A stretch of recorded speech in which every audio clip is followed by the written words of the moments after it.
विश्व के सभी मेरे साथियों को राजरत्न अम्बेडकर की ओर से जय भीम, नमो बुद्धाय।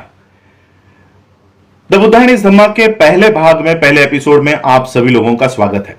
इस एपिसोड को शुरुआत करने से पहले आज रमजान महीने की शुरुआत हो रही है, तो विश्व के सभी मेरे साथियों को रमजान महीने की बहुत बहुत ढेर सारी आप सभी लोगों को मंगल कामना। द बुद्धायन इस धम्मा की ओर हम लोग मुड़ते हैं। द बुद्धायन इस धम्मा के परिचय को शुरुआत करने से पहले मैं एक बात आप सभी लोगों को स्पष्ट करना चाहता हूं। द बुद्धायन इस धम्मा डॉक्टर बाबा साहब अंबेडकर जी ने जो ग्रंथ लिखा, इस ग्रंथ को लिखने के लिए बाबा साहब अंबेडकर जी ने 5.5 साल बाबा साहब अंबेडकर जी ने इस ग्रंथ को निर्माण करने के लिए लगाया। बाबा साहब अंबेडकर जी ने पाली के त्रिपिटक को बाबा साहब अंबेडकर जी ने गहरा अध्ययन इस त्रिपिटक का किया।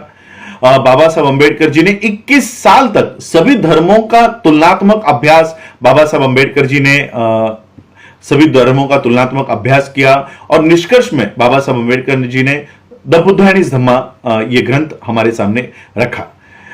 दिक्कत यह है कि बाबा साहब अंबेडकर जी ने द बुद्धायन इस धम्मा ये ग्रंथ हमारे सामने 1957 में बाबा साहब अंबेडकर जी का ये ग्रंथ प्रसिद्ध हुआ। बाबा साहब अंबेडकर जी का महापरिनिर्वाण ये 6 दिसंबर 1956 को हुआ।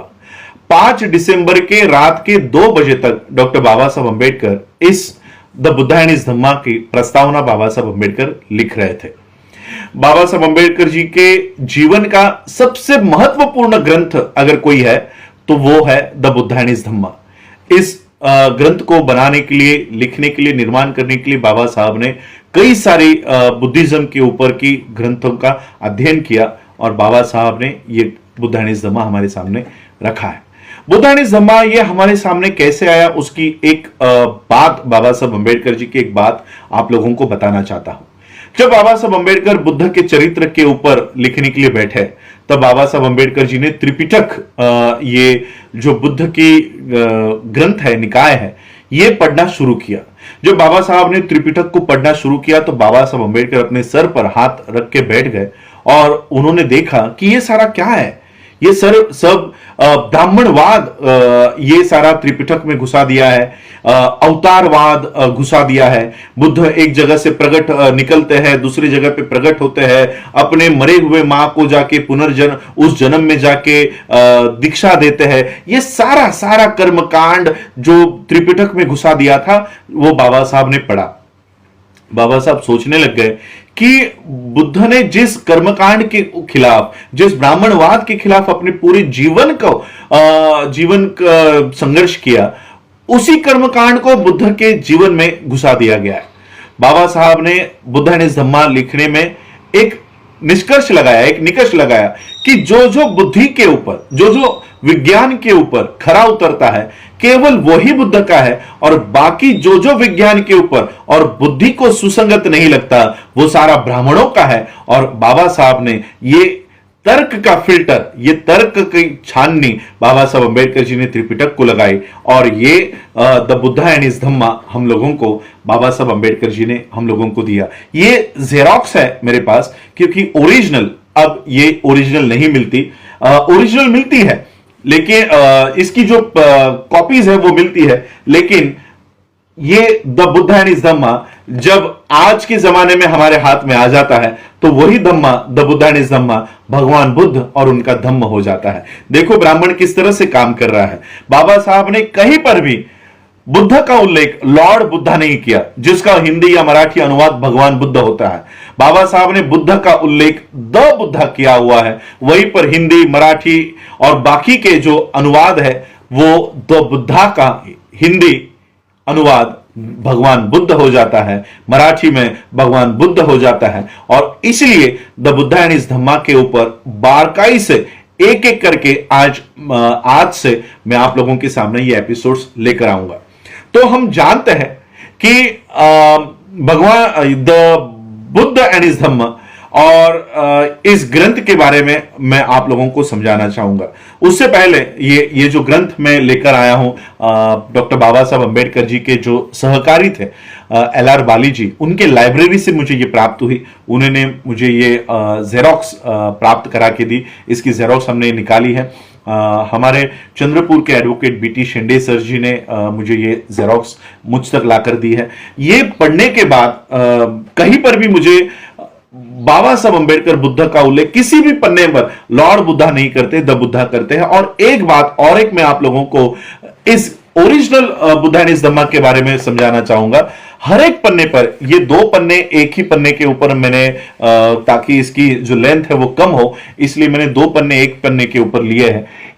हर एक पन्ने के ऊपर बाबा साहब अंबेडकर इस तरह का चिन्ह, ये इस तरह का चिन्ह जैसे एक शिक्षक अपने बच्चों को, अपने विद्यार्थियों को सिखा रहा है, उस तरह का इस तरह का चिन्ह हर एक पन्ने के ऊपर बाबा साहब छापते हैं। और ये बुद्धा एंड हिज धम्मा आज मेरे पास तो सिर्फ एक प्रति है, लेकिन कुछ महीनों के बाद जैसे ये लॉकडाउन खत्म होता है, इसकी 1000 कॉपीज हम लोग फिर से छापेंगे और लोगों को ओरिजिनल स्वरूप में जो बाबा साहब ने बुद्धा एंड हिज धम्मा दिया है, ये फिर से लोगों के सामने लेकर आएंगे। इस तरह की जो किताबें हैं जो बुद्ध को भगवान बताने का काम करते हैं, इस तरह की जो किताबें हैं, ये हिंदी किताब है, ये मराठी किताब है और ये ओरिजिनल किताब है। मैं एट ए टाइम तीनों कॉपीज पढ़ रहा हूं ताकि ये पता कर सकूं कि मराठी और हिंदी में अनुवाद करते समय किन किन चीजों को बदला गया है, किस तरह से षड्यंत्र किया गया है। और काफी षड्यंत्र ये प्रकाशनों के माध्यम से हमारे सामने किया गया है। तो ये सारी बातों को थोड़ी देर साइड में रखते हुए मैं आप लोगों को बताना चाहूंगा कि बाबा साहब अंबेडकर जी ने द बुद्धा एंड हिज धम्मा का जो परिचय लिखा। बाबा साहब अंबेडकर जी अपनी आखिरी सांस तक, क्योंकि 5 दिसंबर 1956 के रात की जो नींद बाबा साहब अंबेडकर जी को लगी, वो हमेशा के लिए फिर बाबा साहब अंबेडकर जी की वो नींद से बाबा साहब कभी उठ नहीं पाए। वो आखिरी दिन बाबा साहब अंबेडकर जी का था और आखिरी दिन तक बाबा साहब अंबेडकर अपने परिवार की विल नहीं बना रहे थे। अपने परिवार को, अपनी संपत्ति किस किस को क्या क्या देना है, इसके ऊपर बाबा साहब अंबेडकर काम नहीं कर रहे थे। तो मेरा समाज, मेरे अनुयायी, मेरे बाद जिस व्यवस्था को, जिस एक नई व्यवस्था को मैंने मेरे समाज को दे दिया है, उस समाज के लोग किस तरह से बुद्ध का पालन करेंगे, बुद्ध धम्म का पालन करेंगे, उसके लिए बाबा साहब अंबेडकर ये बुद्धा एंड हिज धम्मा बाबा साहब अंबेडकर लिख रहे थे, बना रहे थे, ताकि मेरे बाद मेरा समाज एक अच्छे मार्ग पे चले। और वो मार्ग क्या है उसका पूरी एक एपिसोड्स में हम आपके सामने लेकर आएंगे। तो सबसे पहले शुरुआत करते हैं परिचय को लेकर। बाबा साहब अंबेडकर बुद्धा एंड हिज धम्मा का परिचय लिखते हैं और परिचय में बाबा साहब अंबेडकर लिखते हैं कि एक बहुत बड़ा वर्ग भारत के लोगों में, एक बहुत बड़े वर्ग के लोगों में यह भावना निर्माण हो रही है और बुद्ध के प्रति उनकी जो आस्था है, उनकी जो इंटरेस्ट है, यह बढ़ते जा रहा है।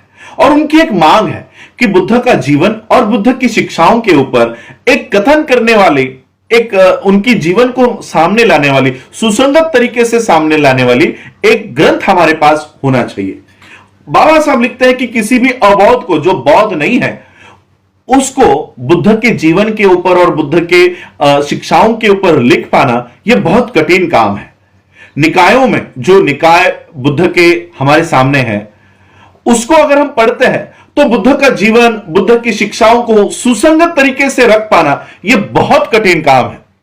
बाबा साहब अंबेडकर आगे चल के लिखते हैं, उसी परिचय में, इंट्रोडक्शन में लिखते हैं कि संसार में जितने भी धर्म हैं, उन धर्मों के संस्थापकों में बुद्ध का धम्म ही ऐसा है और बुद्ध ही एक में वैसे व्यक्ति है कि जिनके जीवन को और जिनकी शिक्षाओं को आसान तरीके से रख पाना यह बहुत बड़ी समस्या है। बाबा साहब अंबेडकर दूसरी तरफ विश्व के सभी लोगों को, बौद्धों को इन समस्याओं के ऊपर चर्चा करने के लिए प्रेरित करते हैं कि क्या यह हमारा कर्तव्य नहीं है कि इन समस्याओं को दूर किया जाए, इन समस्याओं के ऊपर चर्चा की जाए। और वो समस्या क्या है, यह Baba Saheb Ambedkar the Buddha and his Dhamma के इस ग्रंथ में विश्व के लोगों के सामने लेकर आते हैं। यह जो बुद्धा एंड हिज धम्मा है, ये कोई ब्राह्मणों जैसा पठन करने वाला ग्रंथ नहीं है। ये उन 4 समस्याओं के ऊपर बात करने वाला ये ग्रंथ बाबा साहब अंबेडकर जी ने विश्व के लोगों के सामने दिया। बाबा साहब अंबेडकर खुद इस समस्याओं की शुरुआत करते हैं, लोगों के सामने रखते हैं, ताकि लोग अपना जो इनपुट है, अपनी जो विचार है, इन समस्याओं के ऊपर दे सके। पहली समस्या बाबा साहब रखते हैं, कि पहली समस्या बुद्ध के बारे में यह है कि उनके प्रवर्जा लेने में जो बातें बताई गई है, सबसे पहली समस्या तो यह है, बुद्ध ने जो प्रवर्जा ली है वो कहा जाता है, पारंपरिक उत्तर है कि बुद्ध ने एक बूढ़े व्यक्ति को देखा, एक रोगी को देखा और एक मृतक की लाश को देखा, और यह सब देखने के बाद उन्होंने प्रवर्जा धारण की। बाबा साहब कहते हैं कि यह कैसे मुमकिन है कि 29 साल के आयु में सिद्धार्थ ने कभी भी यह दृश्य नहीं देखा होगा। बाबा साहब कहते हैं मैं यह मानने के लिए तैयार नहीं हूं। यह बुद्ध के जीवन की एक सबसे पहली समस्या है, जिसका उत्तर बाबा साहब अंबेडकर जी ने इस ग्रंथ में दिया है। क्या वाकई में बुद्ध ने इसलिए सिद्धार्थ ने प्रवर्जा इसलिए धारण की क्योंकि उन्होंने ये दृश्य देखे थे? दूसरी समस्या है 4 आर्य सत्यों के बारे में। क्या ये 4 आर्य सत्य बुद्धिज्म में बाद में किसी ने घुसा दी गई है? क्या ये सही में बुद्ध के मूल शिक्षाओं का भाग है? 4 आर्य सत्य कहते हैं कि जीवन ये पूरी तरह से दुख है, मरण भी दुख है, और इस दुख से आप बाहर नहीं आ सकते। बाबा साहब कहते हैं कि इस तरह का धम्म अगर हम लोगों के सामने लेकर जाते हैं तो कोई भी इस धम्म की ओर नहीं मुड़ेगा। अगर जीवन ही दुख है, मरण भी दुख है, तो गौतम बुद्ध भी क्या कर सकता है, बौद्ध धम्म भी क्या कर सकता है हमको इस दुख से बाहर निकालने के लिए? इसलिए बाबा साहब कहते हैं कि क्या यह मूल शिक्षाओं के, बुद्ध के मूल शिक्षाओं का भाग है या बाद में किसी ने बुद्धिज्म में इसको घुसा दिया है? तीसरी समस्या बाबा साहब लोगों के सामने रखते हैं, क्या बुद्ध ने सही में पुनर्जन्म और कर्म के ऊपर बात रखी है? क्या उन सिद्धांतों को माना है? एक तरफ बुद्ध आत्मा का इनकार करते हैं कि आत्मा नाम की कोई चीज पूरे विश्व में, इस पृथ्वी पर नहीं है। उसी दूसरी तरफ बुद्ध यह कबूल करते हैं कि पुनर्जन्म और कर्म का सिद्धांत उन्होंने ये माना है। बाबा साहब कहते हैं कि ये कर्म और पुनर्जन्म का सिद्धांत क्या वही सिद्धांत है जो ब्राह्मणों का सिद्धांत है? इसके ऊपर भी ये बुद्ध एंड हिज धम्मा ये उत्तर देता है। और चौथी समस्या भिक्षुओं के बारे में है। बाबा साहब कहते हैं क्या भिक्षु का काम सिर्फ एक पूर्णत्व प्राप्त किया हुआ मनुष्य तैयार करने का जो हेतु है, क्या वही हेतु सिर्फ बौद्ध भिक्षुओं का है? क्या बौद्ध भिक्षु एक सोशल सर्वेंट नहीं है? क्या उसका काम समाज का सेवक बन के समाज की सेवा करने का काम बौद्ध भिक्षुओं का नहीं है? तो ये 4 समस्या बाबा साहब अंबेडकर जी ने बुद्ध एंड हिज धम्मा के माध्यम से इसके ऊपर हल निकालने का काम बाबा साहब ने बुद्ध एंड हिज धम्मा में किया है। कल के एपिसोड से हम देखेंगे, पहली समस्या के ऊपर हम लोग ये बात करेंगे कि क्या वाकई में बुद्ध ने ये सारे प्रसंग, एक रोगी, एक मृतक और एक लाश को देखा, इसलिए सिद्धार्थ ने प्रवर्जा धारण की और वो बुद्धत्व का निर्माण उन्होंने किया, प्राप्त किया। इस समस्या के ऊपर हम लोग पहले अध्याय में, पहले चैप्टर में हम लोग बात रखेंगे। बाबा साहब अंबेडकर जी की the Buddha and his Dhamma के ऊपर डिटेल में, सादे और आसान तरीके से हम लोग ये बात पूरे विश्व के लोगों के सामने लेकर आएंगे। जिस तरह से आप लोगों ने द अनटोल्ड अंबेडकर के भागों को सराहा, ज्यादा से ज्यादा लोगों तक आप लेकर गए, मैं चाहता हूं कि बाबा साहब अंबेडकर जी के जीवन का सबसे महत्वपूर्ण अंग बौद्ध धम्म को एक आसान और सरल तरीके के माध्यम से लोगों के सामने आप लोग मेरे इस एपिसोड्स के माध्यम से आप लोग लेकर जाए। मैं भी चाहता हूं कि इसके ऊपर लोगों में चर्चा शुरू हो और बुद्धिज्म का जो मूल हेतु बाबा साहब ने सामने लेकर आया है, बाबा साहब नहीं चाहते थे। बाबा साहब ने एक चैप्टर में, the Buddha and his Dhamma के एक चैप्टर में, कई सारे भिक्षु कहते हैं कि बाबा साहब ने विपश्यना का समर्थन किया है, लेकिन मैं आपको जैसे जैसे हम लोग इस चैप्टर्स में आगे बढ़ते जाएंगे, वहीं पर मैं आपको बताऊंगा बाबा साहब ने विपश्यना का भी विरोध इस बुद्धानिस धम्मा में किया हुआ है। क्या बुद्ध का धम्म सिर्फ आंखें बंद करके विपश्यना करने पर और ध्यान साधना देने पर जोर देता है, या कोई सामाजिक संदेश भी बुद्ध ने दिया है? बाबा साहब ने ये सारा मूल इस ग्रंथ के माध्यम से हमारे सामने लेकर आया है। आप इस एपिसोड को भी चाहेंगे, ऐसी कामना करता हूं। आप लोगों ने मुझे सुना, उसके लिए आभार, धन्यवाद। जय भीम, जय भारत, जय बुद्ध।